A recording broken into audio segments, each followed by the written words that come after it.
Got the shit in there. From the 757 to the 713, where you know we stay whipping through the streets. Some will call it swinging bang, some will call it slow ride. I just call it cruising to the beat. It's the Crewsin podcast. Cruising to the beat. It's the Crewsin podcast. Cruising to the.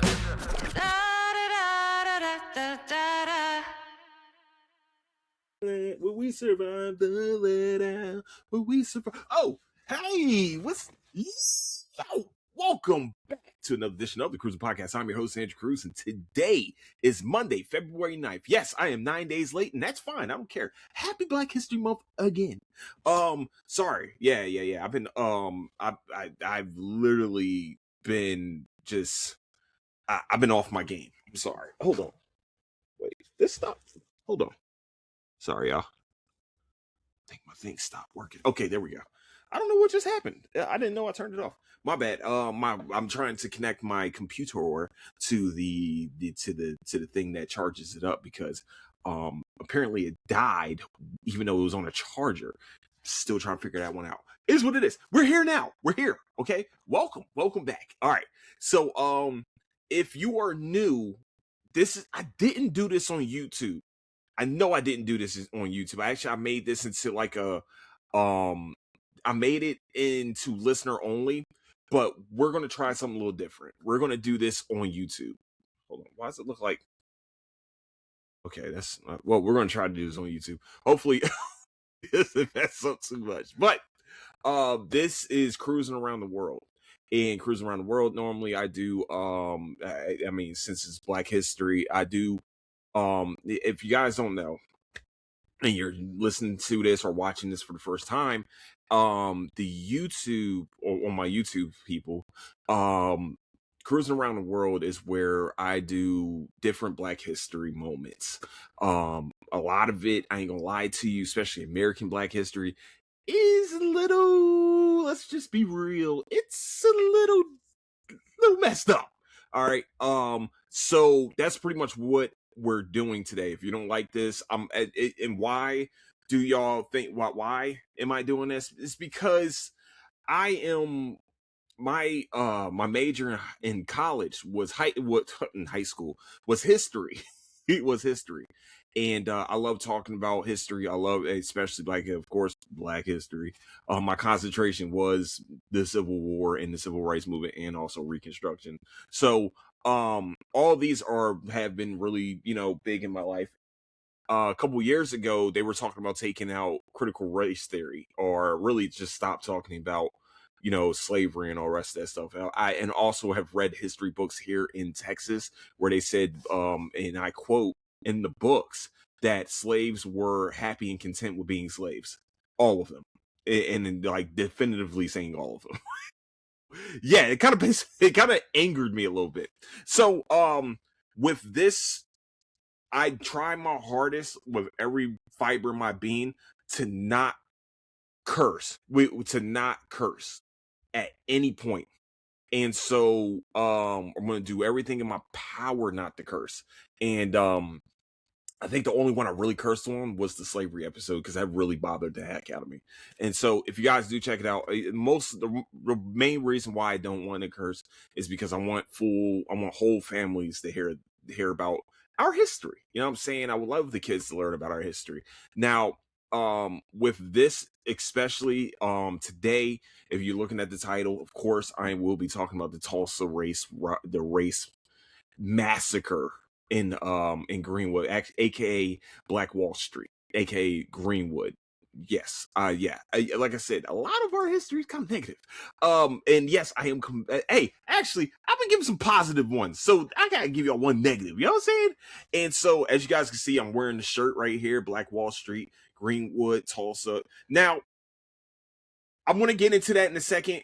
First, what we're going to do is where you can find the Crewsin Podcast on Apple Podcasts, Spotify, Patreon, YouTube, and anywhere you can find podcast needs. That's where you can find the Crewsin Podcast. Also, where you find the latest updates to the show is on Instagram at Crewsin Podcast, also on Twitter at Nice Sound Finest. Ha! Yes!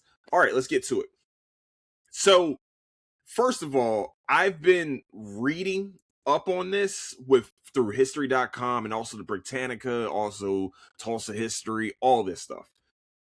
Most of them have a different date. This shirt has a different date, which bothers me a little bit because I'm like, that's the problem. Oh, I'm sorry. Hold on, y'all. Sorry. That's the problem with Black history and hit. Call is in another window. Well, hold on, y'all. My bad. Is this working? Okay, that was weird.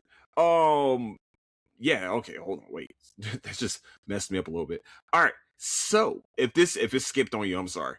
So that's the problem with most Black history, especially in America. Our records were kind of scrubbed a little bit. Of course, this isn't taught in schools. I never learned about the Tulsa Massacre or Greenwood or Black Wall Street in school. Actually, I've heard of it once, but they never talk about the massacre. They just talk about there was a Black Wall Street in Greenwood, Tulsa, Oklahoma. By the way, there were multiple Black Wall Streets where the money stayed within the community. Just in case people don't know, Rosewood being one of the biggest ones. There's actually a movie about Rosewood. I would not mind talking about that either. It's actually, that movie it messed me up a little bit. I watched that as a kid by accident, and it's just the way things go. Hold on, let me see. Can I do it like this? Ooh, I can do a split view. Hold on. Ooh, I'm learning things. Oh snap! Oh, sorry. All right, let me stop. But. So yeah, this is the Tulsa Black Wall Street Massacre that happened. So as you guys can see, the date on my shirt says May 21st, 1921. Now the year isn't wrong, the day is. The day sometimes is wrong with some of these things. So this did happen in 1921. Absolutely happened in 1921. It did happen in May. Now, the thing is, on history.com, it's saying during the Tulsa Race Massacre, which occurred over 18 hours from May 31st to June 1st, 1921. As you guys can see, this is May 21st. I don't know. So I just bear with me. That's all I ask. I mean, you gotta. I go with history.com on this one. The shirt's probably wrong, which is, I mean, it is still displaying the massacre happened. Let's just be honest for a second. It did happen. What was cool about all the Black Wall Streets were that. Hold on. Why does it keep doing this? I don't want that. No. Picture closed to maintain recording. Okay, cool. Why are we telling me this? Okay. Cool. Nope. All right. That's so weird. Okay. See, this is why I don't do this in video. But all right, so we're going to continue on, man. So the event happened over 18 hours. Now, if I remember correctly, one of the sites that I've also watched or read on, it happened during Memorial Day weekend. I don't know. It's just a weird. They don't want us to know. That's the problem. They never wanted us to know this history, which sucks because we should know, and it's not. I mean, it's not fair for the victims of this for sure. So yes, predominantly Black. It was called the Greenwood neighborhood in Tulsa, Oklahoma. The event so is one of the most. Okay, so we're gonna continue. We're gonna start with what started this whole thing. There was a Black teenager named Dick Rowland. Just in case people don't know, Dick is a short for Richard. Probably was Richard is his real name, but Dick Rowland is his name now. Entered an elevator at the Drexel building an office building on South Main Street. At some point after that, the young white elevator operator Sarah Page screamed. Rowland fled the scene. The police were called, and the next morning they arrested Rowland. Okay. Now, this is how this started. Does it sound familiar? Because I want to say maybe a few years later or before. I can't remember when Emmett Till was killed. Type of things like this happened all the time. You couldn't look at a Black man could not look at a white woman, or a white man in a way, couldn't drink out. Remember, This is a time where we couldn't drink out the same water fountain. We couldn't be in the same building. There was a white side and a black side of everything. This is the segregation of the South. Yes, Oklahoma is still the South. Let's remember that part of the story. Also, you probably heard that she was a young white elevator operator. Yes, back in the day, there was these people that used to press the button for you to get into the elevator. This is not new. This is actually it was a very common occurrence back in the 1900s, back in the early 1900s. So that was a job. And so now Roland probably fled the scene. Now we don't exactly know what happened, but we do know that it was probably what we heard later on, just in case people, so we can get into the thing. What later on that I've read in some places too is that he just bumped into her or just stepped on her foot, and her screaming probably just alerted him, knowing what has happened in the past to black men and white women and and white people. So by the time, so what happened is that Dick Rowland was arrested, and he was arrested for SAing, or I'm going to say SAing for children's sake. You guys know what I'm talking about. For doing that to her, and there was an angry white mob wanting to pretty much get rid of Dick Rowland. Wanted to let's just say he was going to be hung that night. And so the angry white mob, of course, was outside of the courthouse. They were angry about it. The sheriff, who I have complete respect for to this day, because back in these days, those sheriffs were also part of the Ku Klux Klan and all the rest of that, the KKK, of course. They were part of a lot of them, especially in the South, were members of this group. Also hated black people. Also all the rest of that interesting stuff that they definitely did. There was a lot of stuff going on in this time. Sheriff Willard McCullough, I have complete respect for him. He refused to give up Dick Rowland, the teenager, to these men, and he barricaded his door and protected the kid. Like back in the day, if there was a white mob, they would have let him. He would have just said, "You know what? You gotta go, boy. You gotta go. You gotta get out of here, man. They're gonna burn me down. I can't have that."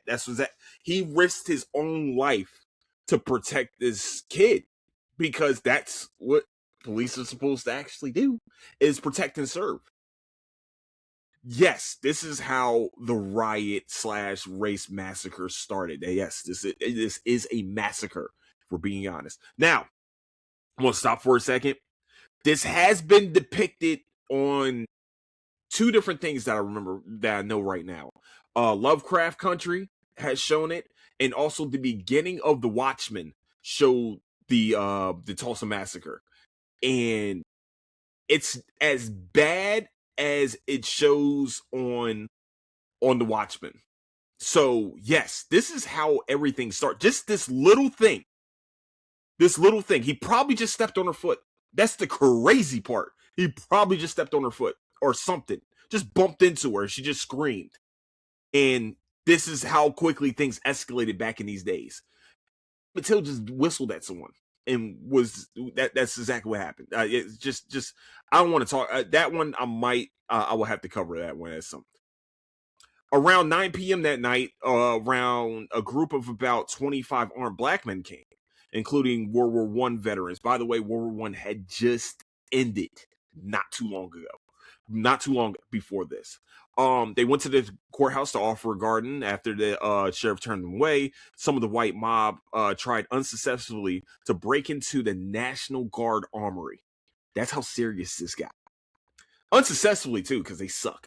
Because apparently they're too dumb to open up a lock. But thank goodness they couldn't open that, right? So they started flying. So they wanted to lynch him. Of course, a group of around 75 armed black men returned to the courthouse shortly after 10 p.m. and they were met with some 1,500 white men. 1,500 men versus 70. Dang! After shots were fired and chaos broke, the outnumbered group of black men retreated to Greenwood. This is once again, I know I'm reading this like word for word, kind of almost word for word from the history.com situation, but of course you guys can see I'm giving you a little bit of insight here and there about what was going on back in these days. Once again, if there were World War I veterans on that side of the black side, there were definitely some World War I veterans on the white side, faux show, and they probably actually fought together. Actually, at this point, there was segregated. It was kind of like a segregated army. Oh yes, during the Great War, the war that was supposed to end all wars. Yeah, that one. Just putting it out there. So, over the next several hours, groups of white Tulsans, some of whom were deputized. Holy mother goose! They were deputized. Deputized means is that they practically became cops and are able to get weapons, but not just from anyone. City officials are the ones that gave them the weapons. So, they committed numerous acts of violence against black people, including shooting an unarmed man in a movie theater. Why? Of course. Why? You know what I mean? Back in these days, y'all think I'm playing and y'all think I'm joking around or anything like that. Like, this is not a joke. That this happened. These things happened. And this isn't the only instance. This is just one of them. This is one of them. This is probably the worst one out of all of them. But this is how just that little thing sparked the flame of these racist pieces of crap. Yeah, see, I'm proud of me on that one. That's all. That's all that needed to spark. Hey, so we think someone shot at us. They are running because there's 1,500 of us versus 75 of them. We're going to outnumber them, so let's just run them back into Black Wall Street. They're making too much money anyway. By the way, if Black Wall Street was going on, the problem with that was, of course, today, will protest today. You guys have probably heard of agents of provocateurs. This probably what it was. They wanted to burn this down anyway because the money was staying in that community. That street, Black Wall Street, that one neighborhood, the money was staying in the neighborhood. It wasn't going outside of Tulsa. Everything that black people needed was inside of that neighborhood. That's exactly what happened at Rosewood. That's why they were angry. This is really why they were angry. They weren't mad that they couldn't get to this black kid because clearly that stopped. They never went back for him, by the way. They never went back for him. But they never went for him again. Like, after they started going to Greenwood, that was it. That's all they needed. So what you need to understand is that the anger really, I know this sounds like conspiracy, but it's real. That the money was staying within inside our community and wasn't leaving. There was thousands and thousands of dollars. And I'm saying thousands, not tens of thousands, thousands. This is back in the 20s. This money was staying within this community. It was never going to leave. Black people were making money hand over fist in this community. Now, if you see every other massacre that has happened, and I'm saying massacre, that has happened in the United States, most of them was in communities of blacks where the money was never leaving the community. And you can go look it up. The money wasn't leaving. It wasn't going nowhere. It was staying right there. Just putting it out there. Just wanted to help you guys out. So as dawn broke on June 1st, thousands of white citizens poured into the Greenwood district, looting and burning homes, businesses over an area of 35 city blocks. Firefighters who arrived to help put out the blazes later testified that rioters had threatened them with guns and forced them to leave. So this is according to the damage that happened. Yes, this is according to the damage that happened. The estimate, this is the Red Cross, by the way. The estimate is 1,256 houses were burned, 215 others were looted but not torched, 2 newspapers, a school, library, church, hospital, hotels, stores, and many other black-owned businesses were among the buildings destroyed or damaged by fire. Now, my shirt here will tell you that yes, 1,256 plus homes, 100 businesses, 600 plus businesses on 35 city blocks. By the way, 35. Have you ever walked the block before? Imagine 35 of them, and there's 600 businesses on the block. Okay, continuing on. I'm sorry, not just any number of churches, 21 churches. Yes, 21 restaurants, 30 grocery stores, 2 movie theaters, 6 private airplanes, hospital, bank, post office, schools, libraries, law offices, bus system, and countless lives. Countless lives mean there was over 10. Well, let me see. Some 2,000 people were under armed guard at the local fairgrounds. Hold on. Oh, and the crazy. There's even more crazy parts to this, by the way. Don't worry, we'll get there. So, how many people died? So let's go there first. How many people died? A recorded 36 deaths. In 2001, State Commission examination of the event confirmed that that number 26 black people and 10 white people were killed in the violence. However, historians estimate the death toll might have been as high as 300. That's the problem with all of this. The problem is that we don't know. We will never know. That's the disheartening part of our history in America, is that our history continues to be erased a little bit. It gets a little bit of they put it on the whiteboard. They'd be like, all right, yeah. Let me erase that number right there. Make sure that they don't know.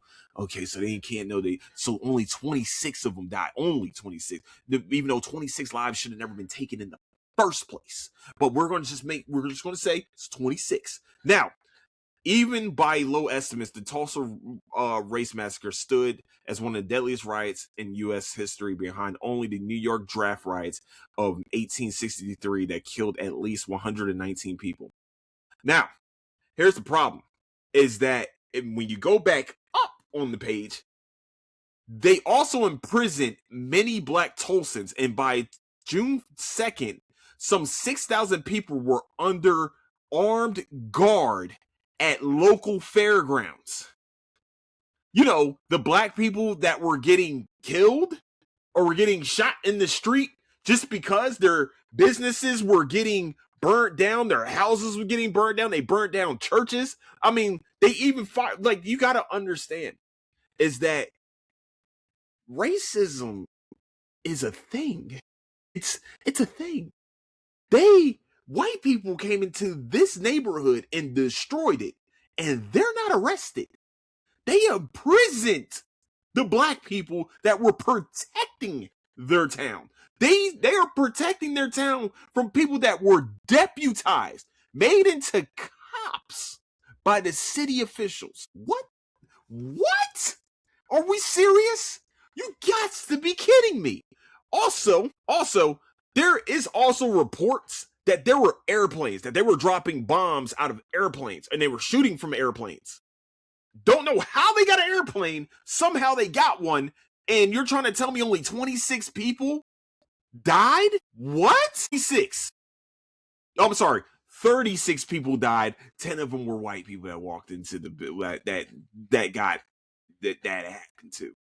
And probably what's the crazy part is those 10 white people that probably died, and this is going to be the crazy part, they were probably protecting black people. Most of them were probably protecting the blacks. Are you serious?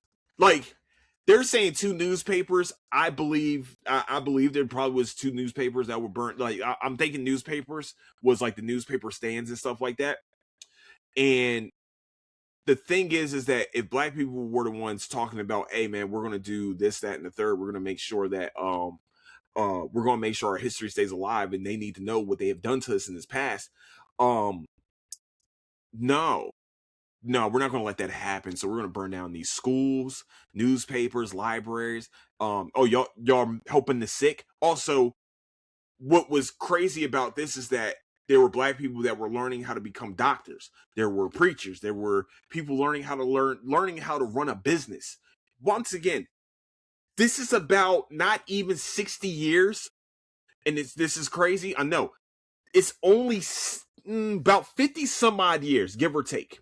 About 55 years before this, black people were slaves. Yes, they were slaves. So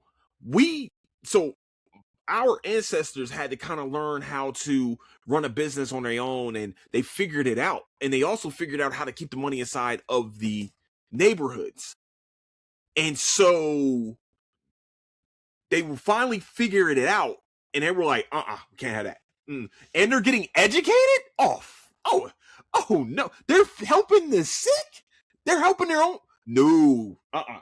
We gotta kill, we gotta kill, we gotta kill that. We gotta kill that. Oh, he stepped on her foot? Oh, you touched her inappropriate? Oh, no, we gotta kill you, buddy. No, you gotta go. We gotta get you. We gotta get you. Now, this is the crazy part. In the hours after the Tulsa, the hours after, Dick Rowland charges, all of the charges that they had on him were dropped. They were dropped. And the police concluded that Rowland had most likely stumbled into Paige or stepped on her foot, but was kept safely under guard in the jail during the riot. He left Tulsa the next morning and reportedly never returned. It's not reported. He never returned. He never returned. Would you return? Like, what? This is the type of, what are we doing here? So, here's what's happening. Now, here's why this is an irritating subject.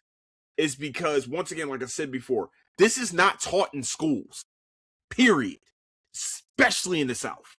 I went to school in Pennsylvania. I've gone to school in North Carolina. I mean, in New Jersey. I've gone to school in Virginia. I've also gone to school in Texas and also in Delaware. I've gone to school in 5 different states. 5 different states. This is never talked about. Period. This is never talked about. I had to hear about this through pop culture. I had to learn about this through television. This is how we had to learn about this. Why? Because the news blacked this out. By the way, the events, this is all a cover-up. They covered all of this up. They never wanted us to learn about this. They never wanted us to know that, oh yeah, we burnt down a whole entire city block. We burned down practically a whole city because they were making money. Because if people figured it out, then the riot would have went to Tulsa. A lot of things would have happened. Now, hold on, let me make sure. So what happened is that the Tulsa Tribune removed the May 31st front page story that sparked the chaos from its bound volumes. Scholars later discovered that police and state militia archives about the riot were missing as well. As a result, until recent, Tulsa Race Massacre was rarely mentioned in history books, taught in schools, or even talked about. Hold on. So there is a commission, and it's been renamed. Now, I told you guys this happened in 1921. Am I right? Okay, cool. I told you guys this happened in 1921. In 2001, the report of the Race Riot Commission concluded that between 100 and 300 people were killed and more than 8,000 people made homeless over those 18 hours in 1921. A bill in Oklahoma State Senate requiring that all Oklahoma high schools teach the Tulsa Race Massacre failed to pass in 2012, with its opponents claiming schools were already teaching their students about the riot, which is BS. That is a lie. I told y'all, it's a lie. So, according to the state's education department, it has required the topic in Oklahoma history classes since 2000 and in U.S. history classes since 2004. The incident has been included in Oklahoma history books since 2009. That is from the education department. That's from the Oklahoma education department that said this BS. Oh my goodness, I forgot how long this John is. Okay, I want to make sure this literally, like, y'all don't understand. This is only, they say 18 hours. This is just one night. They did this in one night. Yes, they had planes. The last living survivor of the attacks is Leslie Randall, who was 6 years old at the time. So that's 80 years. So she's 86 years old. She's the last surviving person. Dang, she might be still alive. That might be kind of interesting. The oldest survivor of the attack, Viola Fletcher, died at the age of 111 on November 24th, 2025. She testified in front of the House Judiciary Subcommittee in May 2021. And holy mother goose, she was 107 years old when she testified. Ooh, wow. The neighborhood I fell asleep in that night was rich, not just in terms of wealth, but in culture, community, and heritage. And my family had a beautiful home, Fletcher said. Within a few hours, all that was gone. And that's it. That's all. Yo. So the reason why I do this stuff for real, and yes, I did look at history.com and stuff like that. I know you guys are like, wow, you looked at history.com. Because everybody tells practically the same story at this point. So hold on, let me try to exit out of these things real quick. Uh-oh. The spinning ball of death. Okay, cool. Let me do this real quick. Okay. Hold on. My bad, y'all. All right, cool. Get this out of the way. All right. So, as you guys can see, there's a reason why I'm doing this. This is one of the reasons why I'm doing this. Our history is muddied. We are not taught properly of things that has happened. Like I said before, I went to school in 5 different states. 5. And I mean, that's from elementary school to high school to college. I was never taught about the Tulsa massacres, and I'm a history major. And I have done African American history and was not taught this at all. At all. I promise. I was never taught this. I had to go learn it on my own. So, how many other massacres or anything like this has happened in our past that is never talked about in textbooks and anything like that? You're taught about Black Wall Street. You are taught about Black Wall Street. You're not taught about what happened to Black Wall Street. I have heard it in history books. I have heard it. But they don't talk about the massacre. They just tell us that there was a street. There's been several Black Wall Streets that have been burnt down. Killer Mike actually made crypto? Not crypto. It's like a banking type system that's called Greenwood. He made that.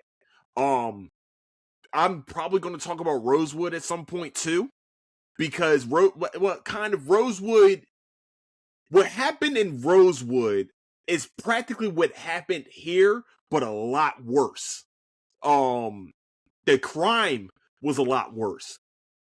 This was probably the worst one out of, like I said, this is the worst one out of all of the massacres that's happened, because they didn't just kill people. They killed a town. They killed wealth. They killed education. They killed a lot of things. And then it was covered up, which is why Black people don't trust the media. This is exactly why we don't trust the media, because this is what happened. This happened, and it wasn't taught. They took it out of the newspaper the same day. They took it out. They didn't know.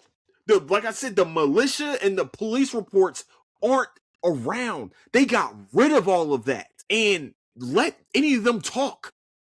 Period. At this time, they were going to die. Like, y'all, like I said, they never went. It was never about Dick rolling. It was never about it. It was never about it. This was a chance for them to sit there and say, well, let's get rid of this town that we're not getting any money from, because that is the only thing that that's the biggest thing right there. Let's ruin this town, because I'm sorry, I forgot her name already, but she was 111 years old. That's amazing, by the way. Like she said, we weren't rich in wealth. We were rich in heritage. We're rich in community. Like, we had money. Yeah, there was money. Yeah, there's money getting thrown around. It was our money. That's the crazy, that's the thing that we really need to talk about. And like I said, they had planes that were dropping bombs onto these places. They were firebombing these people's houses. They were firebombing these people's businesses. They were firebombing a churches, hospitals. There were probably people in the hospitals that probably couldn't get out. You know what I'm saying? Like, you got to understand, this is why we are bitching. I mean, no, I'm sorry for cursing. I'm sorry for cursing. This is why we fight. This is why we continue to talk about our history. This is why it's not a victim thing. It's a thing that we need to know. We have to know thy enemy. What is thy enemy capable of? What is thy enemy has set precedent of before? It's not about, because I'm keep hearing some of these people say, man, black people keep having this victim mindset, man. We need to get out this victim mindset. No. We need to learn the playing field because it keeps changing, but we need to learn it. We need to know what the playing field was before, and then we need to know how to play on that field and know what the rules are. Because clearly, there isn't one on the other side. There's one for our side. All right, if it happened, look, guys, what we're going to do is we're going to clear all this up. This is why cameras on phones have been the most amazing technology for this. Because if there were camera phones back in the day, in 1921, we would, the whole world, if there were social media back in the day, how much of this would have been, like, we would have learned about this as it was happening. You know what I'm saying? So when people sit there and say, man, they have this victim mind, it's not a victim mindset. We have to know thy enemy. We have to know why, when, and how do we combat this? Because the biggest fear is that we learn our history, that the biggest fear of anyone is knowledge.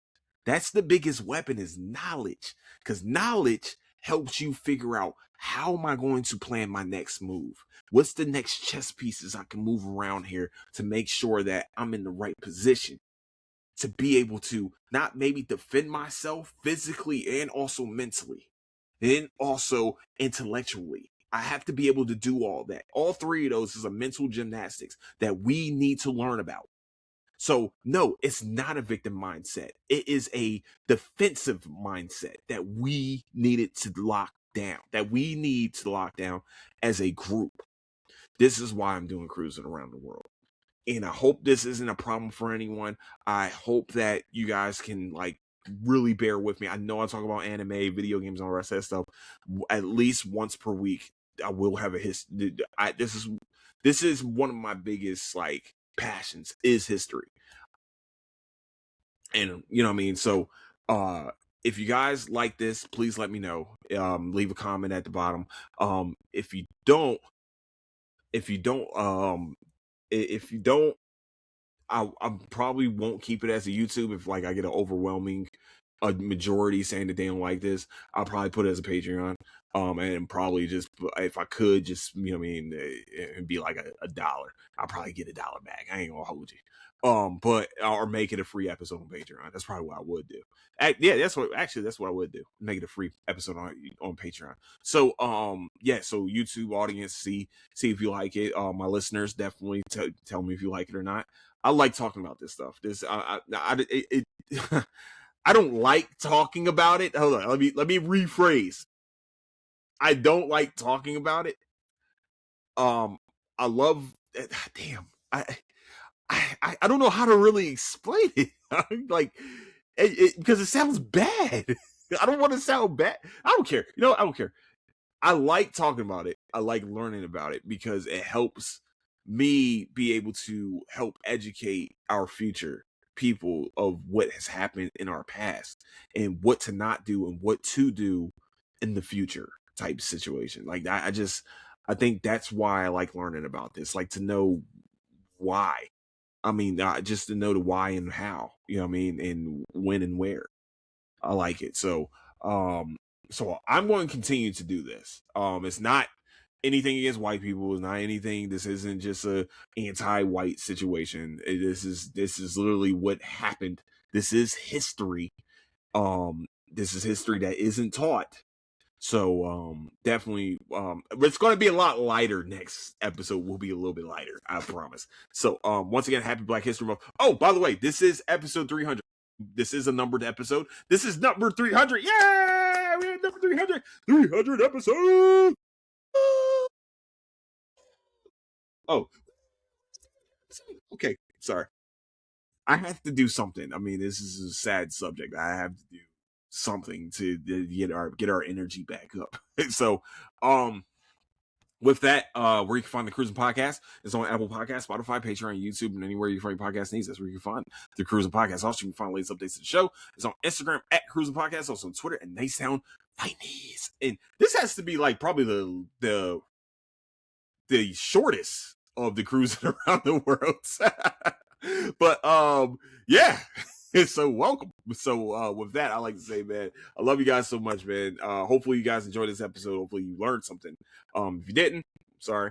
I will have my sort. Oh crap, I forgot that. Actually, it's one of my favorites.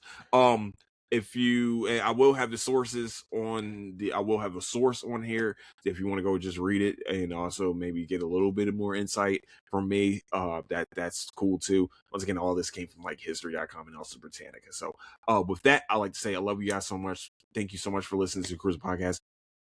I'm your host, Andrew Cruz, and y'all have a beautiful night. Deuces. Oh, don't do anything I wouldn't do. And I'll catch you guys later. Deuces.